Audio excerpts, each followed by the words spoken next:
Teeny. Alright, this is a very spring dish. It's called scafata, okay? What is Scafata? Scafata. Scafata is something that's made with artichokes, fava beans, some spring onions, and some peas. I think it's very easy. The hardest part is cleaning the artichoke. Today we only have one, so it's not taking very long. What you saw me doing, taking the leaves, this action is called turning an artichoke, and it's actually a Frenchism.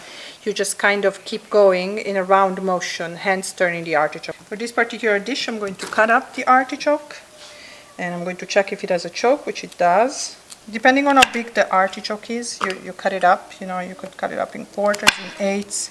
If you have little artichokes, you can just leave them whole. Top and tail. First layer of skin. And then you cut it. Like nobody uses the stem, but it's actually quite good. So you just cut it and throw it in. Then I take a nice handful of fava and throw it in. Our shelling peas. This is a dish, it's one of the first spring dishes because these are all, you know, the favas and all the peas and the artichokes, they're all sign of spring. And so these are dishes that very often make their appearance on Easter tables in Italy. It's a typically Central Italian dish. So in Tuscany and in Umbria it's called scafata. In Rome it's called something else, I think it's vignarola, and there's also a small difference in the ingredients in Rome. It's a dish that can be made vegetarian, or it can also be made suitable for meat-eating people by just adding a little bit of pancetta when you're cooking. I'm going to put some olive oil in this, a little bit of salt, a little bit of pepper. The vegetable will kind of spit out a lot of water, so we don't need to add any water, but we could check it at some point to make sure that that's actually happening. If we see that they're getting stuck at the bottom, or they're not getting enough water, then we'll just stop.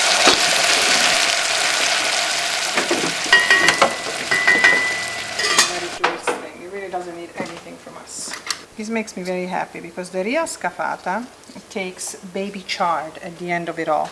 So when it's almost cooked, you take this is baby chard, and the way that you know it's baby, what distinguishes it as well, it's very small, but also the regular chard has those big white stalks that you always see.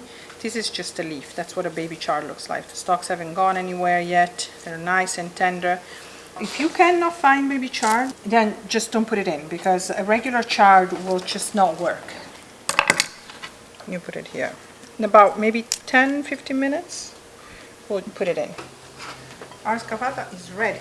If you wanted to make it a heartier meal, then you would put a little bit of pancetta or guanciale with it. If you serve it as a side dish with some lamb, for example, it's very good with lamb. You could serve it with some cheese, you know, some nice springy cheese, like a soft goat or a soft sheep. Some nice toasted country bread to go with it. So it's very nice.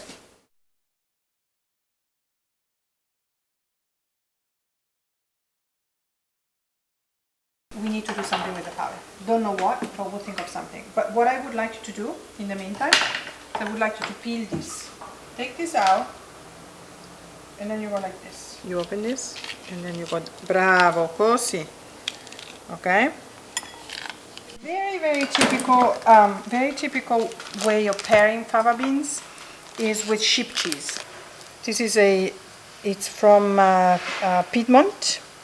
It's a soft, ripened cheese. It's a little tangy, a little nutty, and it's a goat cheese. So you could do goat or you could do sheep.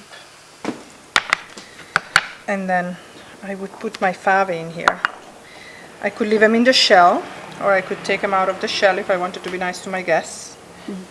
So people will take off the skins and put the skins in there and then have a little bit of Parmigiano or other cheese. When you use Parmigiano, you crumble Parmigiano. You don't cut Parmigiano, you kind of go like this, and then you go like this, and it breaks off. That's how you cut Parmigiano. And this.